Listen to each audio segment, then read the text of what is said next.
The day started like any other on my property. I had no idea that within minutes, my quiet morning would turn into a legal battle that would cost my HOA far more than they ever imagined. Without knocking or introducing themselves, the HOA board marched straight onto my land.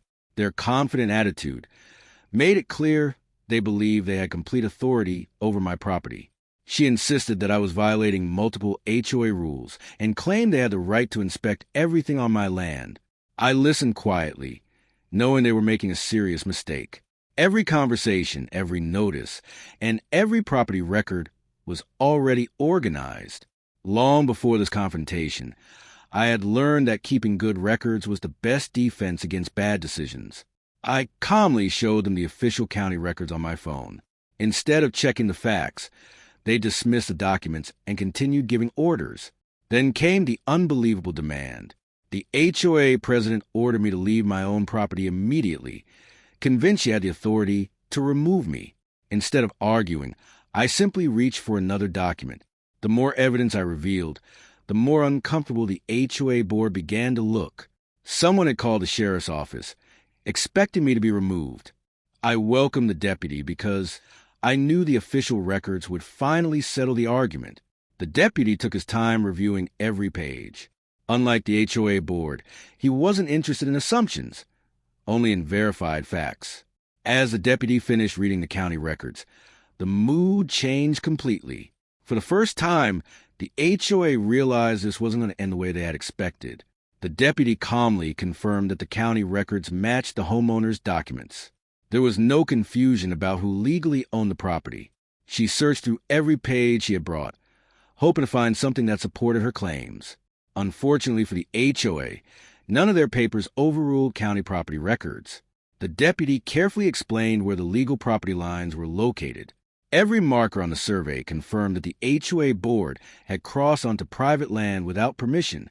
Then I showed the deputy something else. Every visit had been recorded by security cameras, complete with dates and timestamps. The cameras had quietly documented every uninvited visit. What seemed like routine inspections now looked very different when viewed as repeated, unauthorized entries. The deputy reminded everyone that property disputes must follow the law. He encouraged both sides to respect the official records and avoid further conflict. That evening, I organized every document and backed up every recording. Experience had taught me that careful preparation often makes all the difference. A few days later, another letter arrived. Instead of admitting the mistake, the HOA had decided to continue challenging the situation. Reading the letter only strengthened my resolve. If the HOA wanted to continue the dispute, I was ready, with facts, records, and the confidence that the truth was on my side. Before responding to the HOA, I wanted professional legal advice. My attorney reviewed every document and smiled before saying, "You've done an excellent job keeping records." The attorney explained that facts and documentation carry far more weight than assumptions. Every piece of evidence supported the same conclusion. Together, we prepared a formal response requesting that the HOA stop entering the property without permission.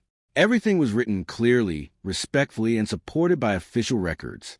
We sent the response by certified mail, so there would be proof it had been delivered. From that moment forward, every step was carefully documented. When the board received the letter, the mood changed immediately. For the first time, they realized the situation might have serious legal consequences. The photographs and timestamps were difficult to ignore.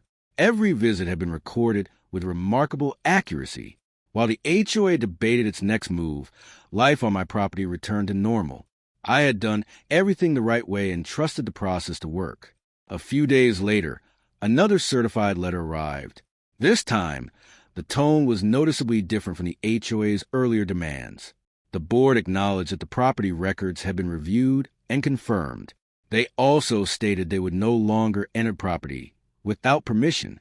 The experience reminded me that knowing your rights and keeping accurate records can make all the difference. In the end, patience, preparation, and the truth proved stronger than intimidation. Thanks for watching. If you enjoyed this HOA story, don't forget to like, subscribe, and turn on notifications so you never miss a new story. And tell us in the comments, where are you watching from? We'd love to hear from you.